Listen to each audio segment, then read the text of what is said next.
নমস্কার বন্ধুরা, আজ আমি আবার নিয়ে এলাম তোমাদের পছন্দের অন্যতম রহস্যভেদী কর্নেল নীলাদ্রি সরকারকে, যাকে সৃষ্টি করেছিলেন সৈয়দ মুস্তাফা সিরাজ, যিনি জন্মগ্রহণ করেছিলেন 1930 সালের 14ই অক্টোবর মুর্শিদাবাদের খোসবাসপুরে, এবং তার মহাপ্রয়াণ ঘটে 2012 সালের 4 সেপ্টেম্বর কলকাতায়। আজ আমি গল্পগুলি সংগ্রহ করেছি কিশোর কর্নেল সমগ্র প্রথম খণ্ড থেকে, যে বইটি প্রকাশনার দায়িত্বে ছিলেন দেশ পাবলিশিং। এদের সকলের প্রতি আন্তরিকভাবে কৃতজ্ঞতা নিবেদন করে শুরু করছি প্রথম গল্প, গুরগিন খাঁর দেওয়াল। মোগল আমলের এক দুর্ধর্ষ শাসনকর্তা, তার ছেলের নাম ছিল আজম খাঁ, যার নামে 6 মাইল দূরের ওই শহর আজমগড়। দুর্গের সব ভেঙে চলে গেছে, শুধু এই 60 ফুট লম্বা 20 ফুট উঁচু একটা মাত্র পাথরের দেওয়াল খাড়া হয়ে দাঁড়িয়ে আছে। দেখে অবাক লাগে। আশেপাশে অনেক ঢিবি আছে, ধ্বংসাবশেষ আছে, ঝোপঝাড়ও প্রচুর, কিছু খয়া খরবুটে গাছও চোখে পড়ল। তার ওধারে ধুধু মাঠ, দূরে কিছু পাহাড়। কাছাকাছি কোনো বসতি দেখতে পেলুম না। শুনলুম একদল রাখাল গরু মোষ চড়াতে একটা বাথান করেছিল ওখানে। তারাই প্রথমে ভুতুরে কাণ্ডটা দেখে এবং পালিয়ে যায়। তারপর থেকে দিনের উপরেও কেউ এদিকে পা বাড়ায় না। কোন কোম্পানি শীষের খনির খোঁজে এসেছিল, রাতারাতি তাঁবু গুটিয়ে পালিয়ে বাঁচে। কর্নেল বাইনোকুলারে চোখ রেখে দেয়ালটাই হয়তো দেখছিলেন। মিস্টার দীক্ষিত ও আমি কথা বলছিলাম। শীতের বেলা হুহু করে পড়ে যাচ্ছে, শিগগির অন্ধকার এসে যাবে।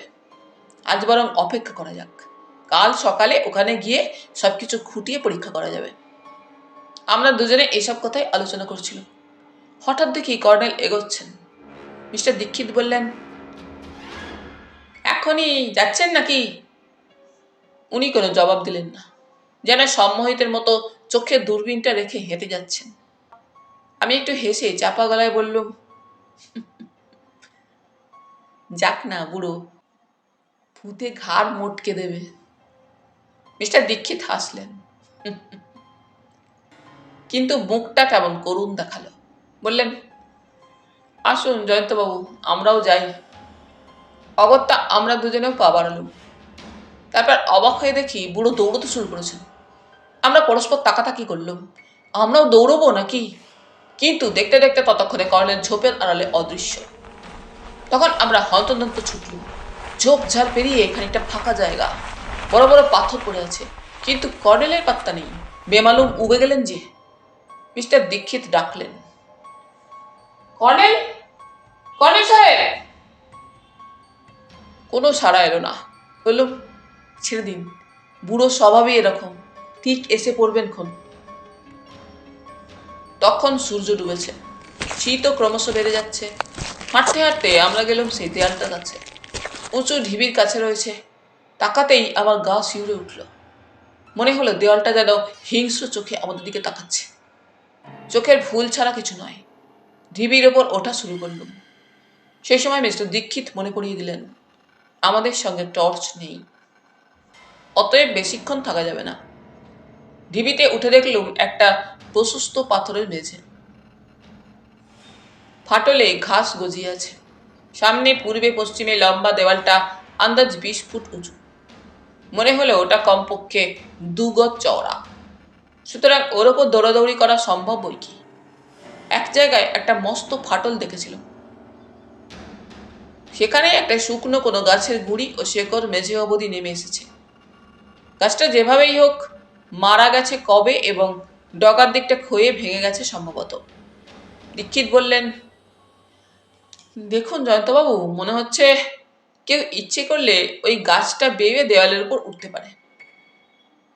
তাতে সায় দিলুম, কিন্তু কর্নেল গেলেন কোথায়? দীক্ষিত আবার ডাকলেন, কর্নেল, কর্নেল সাহেব। অমনি ডাক্তার দ্বিগুণ জোরে প্রতিধ্বনি তুলল। উনি বললেন, দেখছেন জয়ন্তবাবু, দেয়ালটা কেমন প্রতিধ্বনি তোলে। বললুম, হ্যাঁ, ঐতিহাসিক দালানগুলো দেখছি এ ব্যাপারে উস্তাদ। সবখানে এটা লক্ষ্য করেছি। আমার ধারণা সেকালের স্থপতিরা কোনো কৌশল জানতেন। তুকলক বাদে আমার মুখের কথা শেষ না হতেই কর্নেলের চিৎকার শুনলুম, দেখি দন্ত, হেল্প হেল্প, বাঁচাও বাঁচাও। চকিতে আমরা আওয়াজ লক্ষ্য করে দৌড়ে গেলাম। গিয়ে দেখি ঢিবির উত্তর দিকে ঝোপঝাড়ের ওপর কর্নেল একটা কাঁটা গাছের ডগায় চড়ে রয়েছেন এবং মাথার টুপিতে জোরে নাড়ছেন। ব্যাপার কি? চেঁচিয়ে উঠল, কি হয়েছে কর্নেল? কর্নেল পাল্টা চেঁচিয়ে বললেন, সাবধান জয়ন্ত, এগিয়েও না, যাচ্ছে, তোমাদের দিকে যাচ্ছে। আমরা হতভম্ব। কয়েক মুহূর্ত পরেই দেখি, ওরে বাবা, একটা প্রকাণ্ড কালো ষাঁড় শিং নাড়তে নাড়তে ঝোপ ঝাড় ভেঙে আমাদের দিকে এগিয়ে আসছে। অমনি দিকবিদিক জ্ঞান শূন্য হয়ে আমি দৌড় লাগালাম। আছাড় খেলুম বারকতক, হাত পা ছড়ে গেল নিশ্চয়ই। ঢিবি থেকে নেমে আর পেছন ফিরেও তাকালুম না, ঊর্ধ্বশ্বাসে দৌড়লুম। সেই সময় কানে এলো গুলির আওয়াজ। বেরোবার সাহস হলো না, একেবারে নদীর তলায় গিয়ে পড়লুম।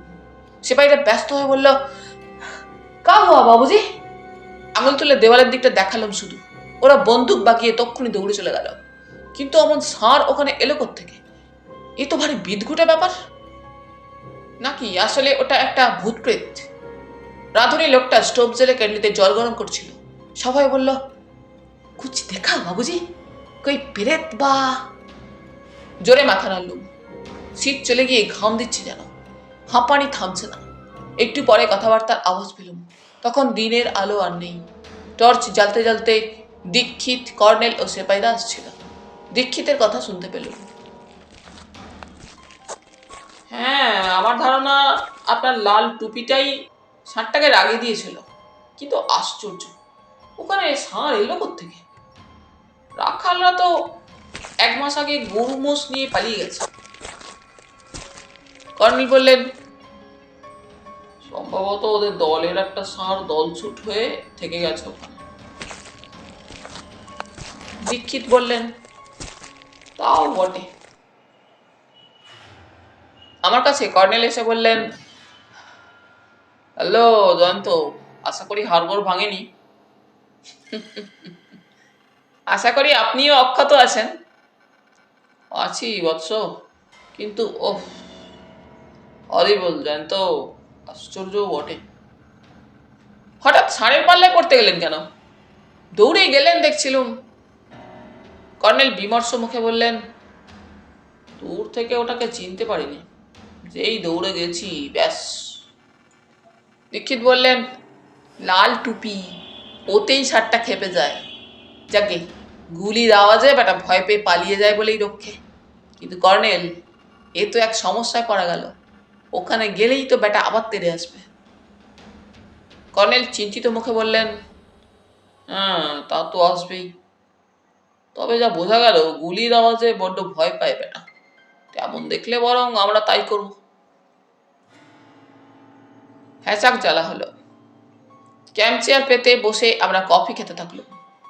রাত জাগতে হবে। কত রাত জাগতে হবে জানি না। ভূতগুলোর মর্জি তো, কোন রাতে তাদের খেলা শুরু হবে তার ঠিক তো নেই। কিন্তু ব্যাপারটা ভাবতেই আমার এত ভয় হলো যে অন্য কথা ভাবতে থাকলো। রাতে খাওয়া দাওয়ার পর তাঁবুর সামনে যে আগুন জ্বালা হয়েছিল, কিছুক্ষণ আমরা তার উত্তাপ নিলাম। 3টে তাঁবু খাটানো হয়েছে। একটা তাঁবুতে মিস্টার দীক্ষিত ও রাঁধুনি মাধুরাম, অন্য একটাই সেপাই 4 জন, আর একটাই আমি ও কর্নেল শোবো। শোবো বলা ভুল হলো, শোয়ার ভাগ্য আর মাত্র ঘন্টা 3। ভুতুরে কাণ্ড নাকি রাত ঠিক 1টার পর ঘুরতে থাকে। অতএব তখন আমাদের সেই প্রচন্ড শীতেই বেরোতে হবে। নদীর পাড়ে যেতে হবে, জায়গা দেখে রাখা হয়েছে আগেই। তারপর কি করতে হবে সে নির্দেশ কর্নেল দেবেন। 2টো ক্যাম্প খাটে পাশাপাশি শুয়েছি কর্নেল ও আমি। 3টে কম্বলেও শীত যাচ্ছে না, তাই ঘন্টা 3 ঘুমাবার সুযোগ হলো না। দেওয়ালটা আমাদের উত্তরে, সেদিকেই নদীর পাশ। এখান থেকে দেখা যায় না। আর তাঁবুর দরজা সম্ভবত দক্ষিণে। দরজায় পর্দা ঝুলছে, একদিকে সামান্য ফাঁক। তাকিয়ে আছি সেদিকে। আকাশের দু একটা নক্ষত্র চোখে পড়ছে। কর্নেলের রীতিমতো নাক ডাকছে।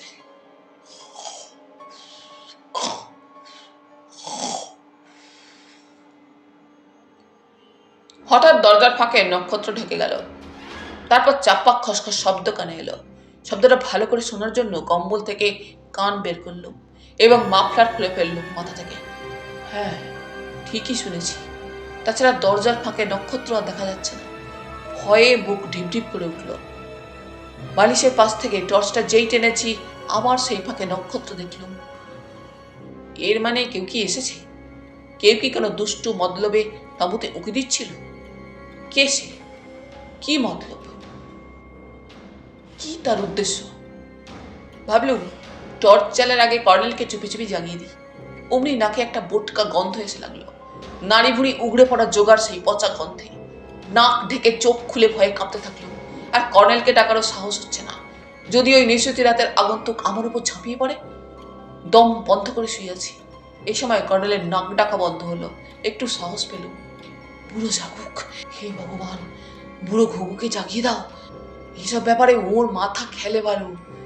এ বয়সে গায়ের জোরও অসাধারণ। যোদ্ধা লোক, জুজুৎসু জানেন কত রকম। শত্রুকে ঢিট করতে জুড়ি নেই ওর। হঠাৎ আবার চমকে উঠল।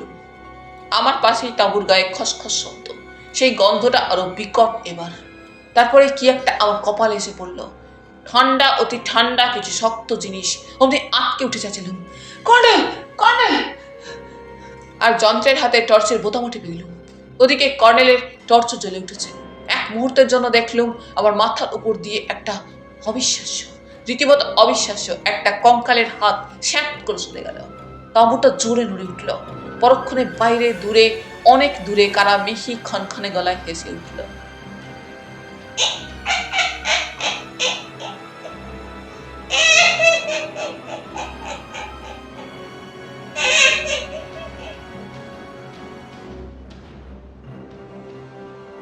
তারপর কি হলো মনে নেই। জ্ঞান হারিয়ে ফেলেছিল।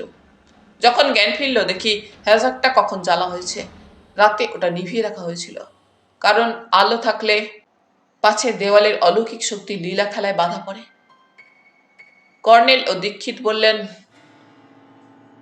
জয়ন্ত, জয়ন্তবাবু। উঠে বসলুম। অমনি সব মনে পড়ে গেল। রুদ্ধশ্বাসে বললুম, ওরা কি পালিয়েছে? ওরা কারা এসেছিল কর্নেল? কর্নেল গম্ভীর মুখে মাথা নাড়লেন। বললেন, জানি না। সত্যি জয়ন্ত, আমি অবাক, হতভম্ব। বিস্তর ঘটনা ঘটতে দেখেছি জীবনে, কিন্তু এর কোনো মাথামুন্ডু বুঝতে পারছি না। একটা জীবন্ত কঙ্কাল, সত্যিকারের কঙ্কাল।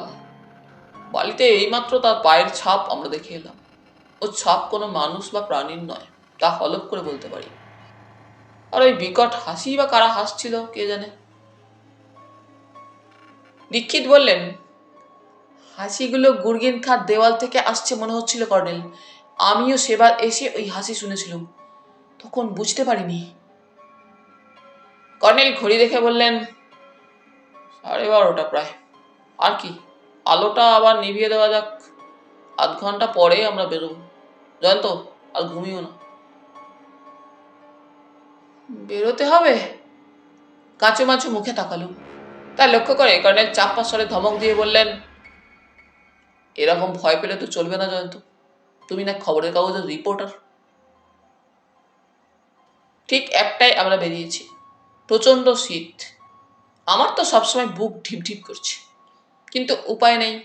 কর্নেল আমাকে জোর করে নিয়ে এসেছেন। নদীর উত্তর পারে অন্ধকারে চুপি চুপি আমরা তিনজন এবং তিনজন সেপাই একটা পাথরের আড়ালে ওত পেতে বসেছি। একজন সেপাই রয়ে গেল তাঁবুর পাহারায়।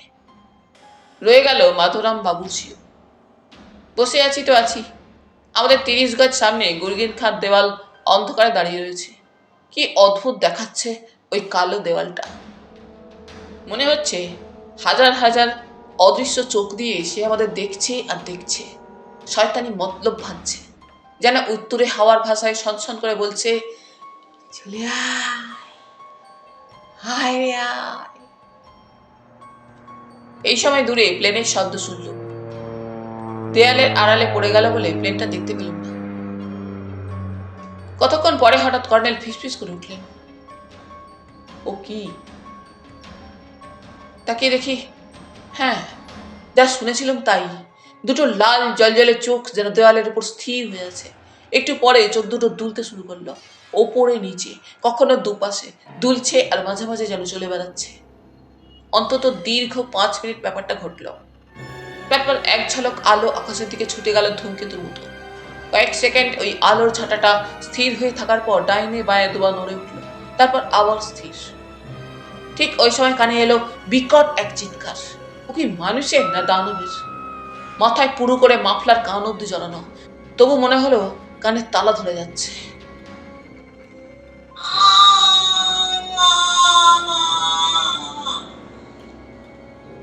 অদ্ভুত সেই আওয়াজ, যেন আর্তনাদ, যেন প্রচন্ড ক্রোধ। আমরা শক্ত হয়ে বসলো। দীক্ষিত কি বলতে যাচ্ছিলেন, হঠাৎ দেখি কর্নেল উঠে দাঁড়ালেন। তারপর চাপা স্বরে, চলে এসো তোমরা, বলেই হাঁটতে শুরু করলেন। কি সর্বনাশ! এই যে স্বেচ্ছায় মৃত্যুবরণ করা সামিল, কিন্তু উপায় নেই। একা এখানে পড়ে থাকার সাহস আমার নেই। এমনকি দৌড়ে নদীর তলে তাঁবুর কাছে যেতেও পারবো না। যদি ফের জ্যান্ত কঙ্কালের পাল্লায় পড়ে যাই। পিছনে অন্ধের মতো মুড়িয়া হয়ে চললুম। কয়েক পা যেতেই দেওয়ালের অশরীরীরা আওয়াজ আরো বাড়িয়ে দিল। সেই বিকট চেঁচামেচির বর্ণনা ভাষায় দেওয়া দুঃসাধ্য। যেন হাজার হাজার প্রাগৈতিহাসিক দত্তি দানব হঠাৎ নিশুতি রাতে ঘুম ভেঙে হইচই বাঁধিয়েছে। কখনো মনে হচ্ছে তারা আর্তনাদ করছে, কখনো হিহি হিহি করে তখনকার মতো বিকট ভুতুরে অট্টহাসি হাসছে। ঢিবির কাছে আমরা পৌঁছানোর সঙ্গে সঙ্গে কর্নেল টর্চ জেলে দেয়ালে আলো ফেললেন। অমনি আমার পিলের চমকে উঠল। পাঁচিলের সেই ফাটলে মরা গাছটার ডালে ঠ্যাং ঝুলিয়ে বসে আছে সেই জ্যান্ত কঙ্কালটা। এই দৃশ্য দেখা মাত্র সেপাইরা হুকুম পাওয়ার আগেই দুমদাম বন্দুক ছুটতে শুরু করল। প্রচন্ড প্রতিধ্বনি উঠল। সবাই দৌড়ে ঢিবিতে উঠল। কর্নেলের টর্চ সামনের কঙ্কালটার উপর পড়ে রয়েছে। কঙ্কালটা নড়ছে এবারে। কর্নেল জ্বলন্ত টর্চ ও রিভলভার হাতে নিয়ে সেদিকে দৌড়ে গেলেন। অমনি সব বিকট আওয়াজ থেমে গেল। অস্বাভাবিক স্তব্ধতা জাগলো। কর্নেলের চিৎকার শুনলুম, এখানে আসুন। আমি পা বাড়িয়েছি সবে। সেপাইরা সবাই একসঙ্গে টর্চ জ্বেলেছে। দেখি পাশে ঝোপ ঠেলে সেই ষাঁড়টা বেরিয়ে আসছে। হ্যাঁ, আমার দিকেই। অমনি ভূতের ভয়, এই ভুতুরে কাণ্ড কারখানা সব কিছু মুহূর্তে ভুলে তক্ষুনি দৌড় দিলাম। সন্ধ্যাবেলায় যেভাবে দৌড়েছিলাম ঠিক সেইভাবে। ঠাওয়ার করে নদীর ধারে পৌঁছে তখন টর্চ জ্বালালুম। ষাঁড়টাকে পিছনে দেখতে পেলাম না, কিন্তু দূরে দেয়ালের ওখানে আবার মুহুর্মুহু গুলির আওয়াজ শুনতে পেলাম। টর্চের আলো ঝলকে উঠল বারবার। তারপর প্লেনের আওয়াজ শুনলুম, কিন্তু দেখতে পেলাম না প্লেনটা। বোবা ধরা গলায় চেঁচিয়ে উঠলুম, মাধুরাম, মাধুরাম! সারা এলো, বাবুজি, বাবুজি, আপ কিধার, আপ কিধার, আপ কিধার হ্যায়? সে রাতে কর্নেল, দীক্ষিত এবং সেপাই 3 জন ফিরে এলেন যখন, তখন রাত প্রায় 3টে। হ্যাসাক জ্বালা হলো। সেই আলোয় দেখি ওরা এক গাদা তার, প্রকাণ্ড battery set, bulb, tape recorder, microphone এনেছেন সঙ্গে। ব্যাপার কি? তারপর আবার পিলে চমকালো আবার। কর্নেল দস্তানা পরা হাতে সেই কঙ্কালটার হাত ধরে আছেন এবং সেটা মাটিতে আধখানা গড়াচ্ছে গড়াচ্ছে। অর্থাৎ আসামিকে টানতে টানতে এনেছেন। যেন আসতে চাইনি, মাটিতে লুটিয়ে আনতে হয়েছে বেটাকে। আমি ফ্যাল ফ্যাল করে তাকিয়ে রইলাম। কর্নেল বললেন, জয়ন্ত, আশা করি অবস্থাটা টের পেয়ে গেছে এখন। জোরে মাথা ধরালাম। না, পাইনি। পাও নেই? তোমার ভয়টা আসলে এখনো কাটেনি। বলে কর্নেল তাঁবুর সামনেকার নিভন্ত আগুনে কয়েকটা কাঠ ফেলে দিলেন। আগুন জ্বলে উঠল। ক্যাম্প চেয়ার বের করে তার সামনে বসে চুরুট ধরালেন।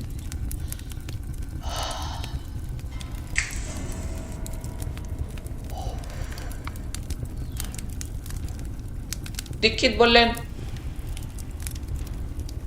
তাহলে গাড়ি নিয়ে অর্জুন চলে যাক কর্নেল, রেডিও মেসেজ পাঠানোর ব্যবস্থা করুক। কর্নেল বললেন, অবশ্যই, হেলিকপ্টারটা পাকড়াও করা যাবে অন্তত, মালগুলো হয়তো পাচার হয়ে যাবে। হতভম্ব হয়ে বললুম, মাই ডিয়ার ওল্ড ম্যান, ব্যাপারটা খুলে বলবেন কি? কর্নেল হাসলেন। এখনো খুলে বলতে হবে?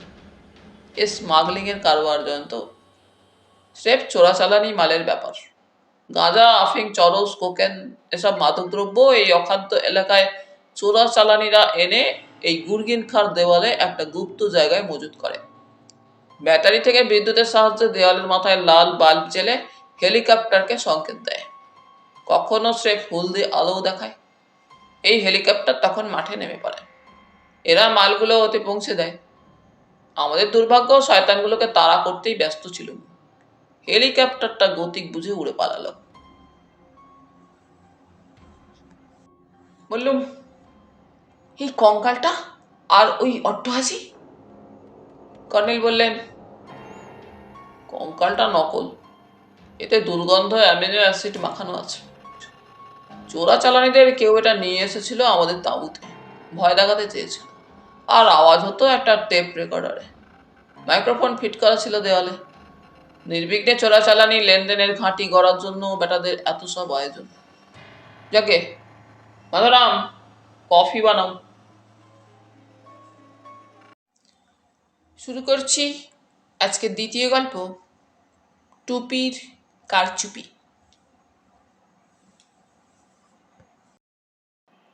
কর্নেল নীলাদ্রি সরকারের ফ্ল্যাটে আড্ডা দিতে গিয়েছিলাম। কর্নেল ৬০-৬২ বছরের বুড়ো, মাথায় টাক ও মুখে দাঁড়িয়ে আছে।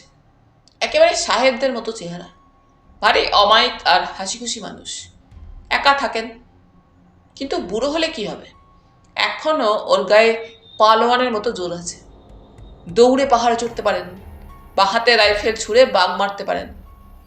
পারেন না কি তাই বলা কঠিন। সারা জীবন নানা দেশে বিদ ঘুটে অ্যাডভেঞ্চারে গেছেন। জঙ্গলে, সমুদ্রে, দ্বীপে, বরফের দেশে। দ্বিতীয় মহাযুদ্ধে আফ্রিকা আর বর্মা ফ্রন্টে যুদ্ধ করেছেন। অবসর নেওয়ার পর ওর হবি হচ্ছে দুর্লভ জাতের পাখি, পোকামাকড় ও প্রজাপতি খুঁজে বেড়ানো। এই জন্যে প্রায়ই উনি পাহাড়ে জঙ্গলে বেরিয়ে পড়েন। সঙ্গী বলতে আমি, এই জয়ন্ত চৌধুরী। আমার মতো একজন যুবকের সঙ্গে ওই বুড়োর গলাগলি ভাব যে কতটা, না দেখলে বিশ্বাস হবে না কারো। এই কর্নেল বুড়োর আর এক বাতিক গোয়েন্দাগিরি। অনেক বড় বড় ডাকাতি আর খুনের হিল্লে করে খ্যাতি কুড়িয়েছেন। শুধু পুলিশ মহলে নয়, সবখানেই ওর নামটা বিলক্ষণ চেনা। কেউ যদি বলে বুড়ো ঘুঘু, তাহলে বুঝতে হবে সে নির্ঘাত কর্নেলের কথাই বলছে। সেই রোববারে সকালে ওর বাসায় গেলুম। তার পিছনে একটা উদ্দেশ্যও ছিল। আমি দৈনিক সত্যসেবক পত্রিকার এক রিপোর্টার। আমাদের কাগজেই একটা অদ্ভুত খবর বেরিয়েছিল। জানতুম, অদ্ভুত যা কিছু তাতেই কর্নেলের কৌতূহল। উনি নাক না গলিয়ে থাকতে পারবেন না।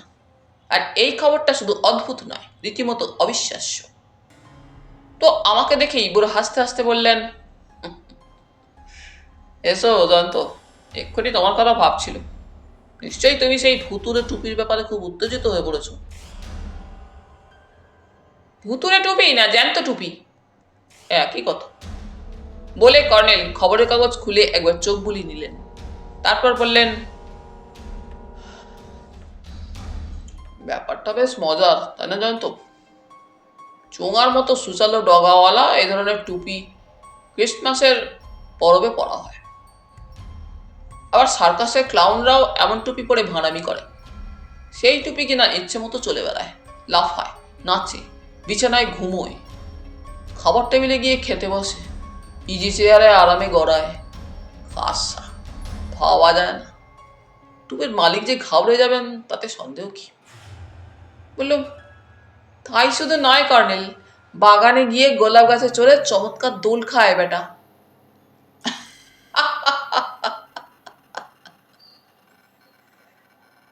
কর্নেল খুব হাসলেন। তারপর বললেন, বসো। এক্ষুনি টুপির মালিক মিস্টার গজেন্দ্র কিশোর সিংহ রায় এসে পড়বেন। একটু আগে আমায় ফোন করেছিলেন। কর্নেলের পরিচারিকা মিস অ্যারাথন একটা ট্রেতে কফি রেখে গেল। কফির পেয়ালায় সবে মুখ দিয়েছি, দরজায় ঘন্টা বাজল। তারপর এক প্রকাণ্ড দশাশয় চেহারার স্যুট পরা ভদ্রলোক ঢুকলেন। ওর হাতে একটা কিট ব্যাগ। আমাকে নমস্কার করলেন। আর কর্নেলের সঙ্গে করলেন হ্যান্ডশেক। আমার সঙ্গে পরিচয় করিয়ে দিলেন কর্নেল। সোফায় গম্ভীর মুখে উনি বসলে কর্নেল বললেন, মিস্টার সিংহরায়, বলুন কি করতে পারি আপনার জন্য। সিংহরায় বললেন, আপনাকে ফোনে তো সবই বলেছি কর্নেল, নতুন করে কিছু বলার নেই। ব্যাপারটা আজ 3 দিন ধরে সত্যি সত্যি ঘটছে। খবরের কাগজে তো দূরের কথা, বাড়ির কাউকে আমি বলিনি, অথচ কিভাবে ফাঁস হয়ে গেল কে জানে। খবরের কাগজেই বা কে খবরটা দিল কিচ্ছু বুঝতে পারছি না। সেই জন্যই তো আপনার সাহায্য চাইছি। কর্নেল মুখ খোলার আগে আমি অবাক হয়ে বললুম, খবরটা নিশ্চয়ই কোনো রিপোর্টারকে কেউ দিয়েছে, না দিলে কাগজে বেরোতেই পারে না। সিংহরায় উদ্বিগ্ন মুখে বললেন, সেটাই তো আশ্চর্য লাগছে। কর্নেল ফুরুকুসকে কি ভাবছিলেন, বললেন, কিন্তু টুপিটা যে ওইসব অদ্ভুত কাণ্ড করছে তা তো সত্যি। সিংহরায় জবাব দিলেন, একেবারে হুবহু সত্যি। টুপিটা কিনেছি গত বৃহস্পতিবার চৌরঙ্গীর একটা নিলামের দোকানে। অদ্ভুত অদ্ভুত জিনিস কিনে ঘরে সাজিয়ে রাখা আমার বাতিক। টুপিটা দেখতে অদ্ভুত লাগলো। 25 টাকা থেকে দর হাঁকাহাঁকি শুরু হলো। 30-এ উঠেই অন্যরা ছেড়ে দিল। শুধু একজন বলুন। একজন অবাঙালি ভদ্রলোক ছাড়লো না, দর চড়াতে থাকলো। তাই আমারও জেদ চড়ে গেল। শেষ অবধি রোখের মাথায় 1300 টাকা আঁকলুম। তখন লোকটা সরে গেল। টুপি নিয়ে বিজয়গর্বে বাড়ি ফিরলুম এবং তারপর সন্ধ্যাবেলা থেকেই টুপি খেল দেখানো শুরু করলুম। ড্রয়িং রুমের কোনায় একটা ছোট্ট টেবিলে ওটা রেখেছিলুম। বন্ধুদের সঙ্গে গল্প করছি, হঠাৎ দেখি টুপিটা টেবিলের উপর চলতে চলতে নিচে পড়ে গেল। তখনও সন্দেহ হয়নি। ওটা সেখানেই তুলে রেখে ওপরের ঘরে গেছি, খাওয়া দাওয়া করেছি। শুতে গিয়ে দেখি আশ্চর্য, টুপিটা বিছানায় শুয়ে আছে। বাড়ির সবাইকে জিজ্ঞেস করলুম, কেউ কিছু জানে না। সবচেয়ে আশ্চর্য কাণ্ড ঘটল শুক্রবার রাতে। টুপিটা শোয়ার ঘরেই রেখেছিল। রাত 2টোয় হঠাৎ ঘুম ভেঙে গেল। ঘরে খসখস শব্দ শুনে সুইচ টিপে টেবিল ল্যাম্প জ্বালালুম। দেখি টুপিটা মেঝেতে দিব্যি হাঁটছে। হাঁটতে হাঁটতে জানালার দিকে যাচ্ছে। তারপর চোখের সামনে সেটা জানালা গলিয়ে লাফ দিল।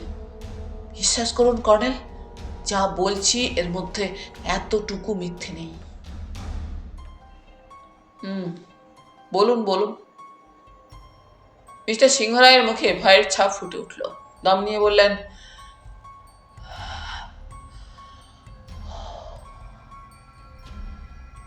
তক্ষুনি টর্চ আর পিস্তল নিয়ে নিচে গেলুম। দেখলুম টুপিটা বুগনভিলিয়ার গাছে কাত হয়ে যেন ঘুমোচ্ছে। সবচেয়ে অবাক কাণ্ড হলো গত রাতে টুপিটা কখন ঘর থেকে বেরিয়ে গেছে। একটা গোলাপ গাছে চড়ে বসেছে। আজ ভোরবেলা মালি দেখতে পেয়ে। কর্নেল বাধা দিয়ে বললেন, বুঝেছি। টুপিটা কি এনেছেন? এনেছি। এই বিদঘুটে জিনিস আর কাছে রাখতে একটু ইচ্ছে নেই কর্নেল, বলে সিংহরায় কিট ব্যাগ খুলে একটা চোঙার মতো টুপি বের করলেন। প্রকাণ্ড টুপি, কালো রং, সোচালো ডগায় একটা রেশমি টুপি আছে। দুপাশে দুটো দুষ্টু হাসি ভরা মুখ, একদিকেরটা ছেলের, অন্যদিকেরটা মেয়ের। আমার নাকে কড়া গন্ধ লাগলো, নিশ্চয়ই টুপির গন্ধ। কর্নেল টুপিটা নিয়ে পরীক্ষা করতে করতে বললেন, বেশ ওজন আছে দেখছি। শক্ত সমর্থ মাথা না হলে ঘাড় ব্যথা করবে। কিন্তু এ টুপি তো প্রশান্ত মহাসাগরের মাকাসিকো দ্বীপপুঞ্জের বাসিন্দারা পরে। বুনো বেড়াল জাতীয় পশুর চামড়ায় তৈরি। আমি ব্যস্ত হয়ে বললুম, কর্নেল কর্নেল, গত বছর মাকাসিকোতে রাজাকে হটিয়ে এক সেনাপতি সিংহাসন দখল করেছিল না? রাজা অনুহিটিক পালিয়ে গিয়ে আমেরিকায় আশ্রয় নিয়েছিলেন। খুব খুনোখুনি আর লুটপাট হয়েছিল রাজপ্রাসাদে। কর্নেল আমার দিকে তাকিয়ে বললেন, অপূর্ব জয়ন্ত, অপূর্ব। তাই তো বটে। হাজার হলেও তুমি খবরের কাগজের লোক। মিস্টার সিংহরায়, তাহলে টুপিটা আমার কাছে আপাতত থাক, আপত্তি আছে? সিংহরায় যেন স্বস্তির নিঃশ্বাস ফেলে বাঁচলেন। মোটেও না, বরং বেঁচে গেলুম কর্নেল। এখন আমার বুক ঢিপ ঢিপ করছে। ওই ফুতুরে টুপি এবার হয়তো গলা টিপে মেরেই ফেলবে মশাই। কর্নেল বললেন, ঠিক আছে, আমি সন্ধ্যার দিকে আপনার বাড়িতে যাচ্ছি, জয়ন্তও যাবে আমার সঙ্গে, কেমন? সিংহরায় মাথা দুলিয়ে সায় দিলেন। কথা মতো 5:30টায় আবার কর্নেলের ফ্ল্যাটে গেলুম। দেখি আমারই অপেক্ষা করছেন উনি। একটু হেসে বললুম, টুপিটা নিশ্চয়ই আপনাকে খুব জ্বালিয়েছে কর্নেল। কর্নেল গম্ভীরভাবে মাথা নেড়ে বললেন, না জয়ন্ত, এবং সেটাই আশ্চর্য। কেন কেন? টুপিটা যদি সত্যি ভুতুরে হবে তাহলে সবখানেই ভুতুরে কাণ্ড করবে, অথচ আমার ঘরে এসে একেবারে শান্ত খোকাবাবুটি বনে গেল। কোনো মানে হয় না জয়ন্ত। তাহলে কি সিংহরায় মিথ্যে বলেছেন? খবরের কাগজেও কি উনি নিজেই খবরটা দিয়েছেন? কিন্তু এসবের উদ্দেশ্য কি কর্নেল? সিংহরায় কেন এমন আজগুবি ঘটনা রটাচ্ছেন? সবকিছু জানতেই ওর বাড়ি যাচ্ছি আমরা, চলো বেরিয়ে পড়ে যাক। নিউ আলিপুরে সিংহরায়ের ইভিনিং লজে যখন আমরা পৌঁছলুম তখন সন্ধ্যা 6টা। বিশাল বাড়ি, চওড়া লন, ফুলবাগিচা, টেনিস কোর্টও আছে। আমাদের অভ্যর্থনা করে প্রকাণ্ড ড্রয়িং রুমে নিয়ে গিয়ে বসালেন। টুপিটা কর্নেলের হাতে ছিল। সোফার এক কোণে রেখে পাশেই বসলেন। তারপর কথাবার্তা শুরু হলো। দেখলুম কর্নেল টুপির কথা মোটেও তুললেন না। ঘরের নানান শিল্প সামগ্রী নিয়ে পুরাতত্ত্বে চলে গেলেন। ওসব পণ্ডিতি ব্যাপার আমি বুঝিনি, চুপচাপ বসে রইল। হঠাৎ আমার চোখে পড়ল টুপিটা নড়ছে। নড়তে নড়তে সোফার পিছনে চলে যাচ্ছে। ঘরে আলো খুব উজ্জ্বল নয়, হালকা ধূসর আলো জ্বলছে। আমি নিজের চোখে বিশ্বাস করতে পারলাম না। এত অবাক আর ভয় কাঠ হয়ে গেছি যে মুখ দিয়ে কথা বেরোচ্ছে না। টুপিটা সোফার পেছন দিয়ে মাতালের মতো টলতে টলতে এগোচ্ছে। ডগার টুপিটা ঝাঁকুনি খাচ্ছে। দেখতে দেখতে ওটার গতি বাড়ল।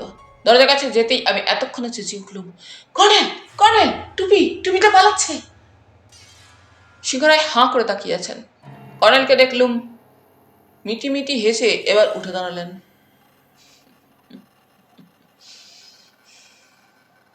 তারপর দরজার দিকে এগিয়ে গেলেন। তখন টুপিটা দরজার বাইরে অদৃশ্য হয়েছে। কর্নেল দেখলুম দরজার কাছে গিয়েই আচমকা লাফ দিলেন। তারপর উনি অদৃশ্য। এতক্ষণে আমার হুঁশ হলো যেন। দৌড়ে বেরিয়ে ডাকলুম, কর্নেল কর্নেল। অমনি লনের ওদিকেই গেটের কাছে দুরুম দুরুম আওয়াজ হলো। নিশ্চয়ই কেউ গুলি ছুড়ল। দারোয়ান চাকর বাকর চেঁচিয়ে উঠল। দৌড়াদৌড়ি শুরু হলো। গেটে গিয়ে দেখি কর্নেল এক হাতে টুপি, অন্য হাতে পিস্তল নিয়ে দাঁড়িয়ে আছেন। মুখে সেই মিটিমিটি হাসি। রুদ্ধশ্বাসে বললুম, কি ব্যাপার কর্নেল? কর্নেলের সামনে রুড়ি বেছানো রাস্তায় একটা ছোট্ট বিলিতি কুকুর মরে পড়ে আছে। বুকের কাছে রক্তের ছোপ। সিংহরায় এসে ঝাঁপিয়ে পড়ে আর্তনাদ করে উঠলেন, জিমি জিমি, কে তোকে খুন করলো? কর্নেল ওর কাঁধে হাত দিয়ে ডাকলেন, মিস্টার সিংহরায়, জিমিকে ওর আসল মালিকরা এইমাত্র গুলি করে মেরে গেল। জিমিকে আপনি নিশ্চয়ই সদ্য কিনেছেন, তাই না? সিংহরায় উঠে দাঁড়ালেন। হ্যাঁ, যেদিন টুপিটা কিনি সেদিনই বিকেলে একটা লোক বেচতে এসেছিল, কিন্তু আমি তো এসব কিছু বুঝতে পারছি না। দেখুন, এই টুপির মধ্যে নিশ্চয়ই কিছু দামি মণিমুক্ত লুকোনো আছে। টুপিটা হাতানোর জন্যই জিমিকে ওরা আপনার কাছে বেঁচেছিল। টুপিতে একরকম গন্ধ মাখানো আছে, মাকাসিকো দ্বীপের এক জাতের ফুলের গন্ধ। বহুকাল টিকে থাকে এই গন্ধ। ওরা এই গন্ধ জোগাড় করে জিমিকে শুকিয়ে খুব ট্রেনিং দিয়েছিল বোঝা যাচ্ছে। তবে ট্রেনিং জিমির তেমন রক্ত হয়নি, সময় যথেষ্ট পায়নি, তাই টুপিটা ওদের কাছে পৌঁছে দেওয়ার চেষ্টা ব্যর্থ হয়েছে। ওরা এই কদিন রাস্তায় ওত পেতে অপেক্ষা করেছে বেচারা জিমির। সিংহরায় হতভম্ব হয়ে বললেন, তাহলে টুপির তলায় জিমিটাই ঘুরে বেড়াতো? অবশ্যই, ভুতুরে টুপির রহস্য হচ্ছে এই। আর খবরের কাগজে খবর দিয়েছিল ওরাই, যাতে টুপিটা হারালে ভূতের ঘাড়েই দোষটা চাপানো যায়। বুঝলেন তো? ওই টুকুন কুকুর, খাড়াই মোট 6 ইঞ্চি। টুপির তলায় ঢুকলে তো ওকে দেখা যাবে। এরপর আমরা ড্রয়িং রুমে ফিরে গেলাম। ছুরি দিয়ে টুপির ভেতরটা চিরে দিতেই গুচ্ছের রঙিন পাথর ঠিকরে পড়ল। চোখ ধাঁধানো রং সব। আমি লাফিয়ে উঠলুম, কর্নেল, রাজা অনুহিটিক পালানোর সময় অনেক ধনরত্ন নিয়ে যান। পথে অনেক খোয়া গিয়েছিল নাকি। এই টুপিটার মধ্যেও কিছু ছিল দেখা যাচ্ছে। কর্নেল চুরুট জেলে শুধু বললেন,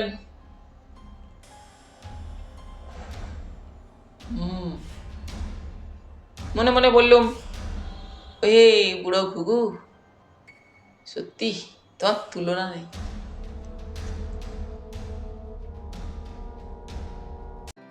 তাহলে বন্ধুরা, আজ এই পর্যন্তই।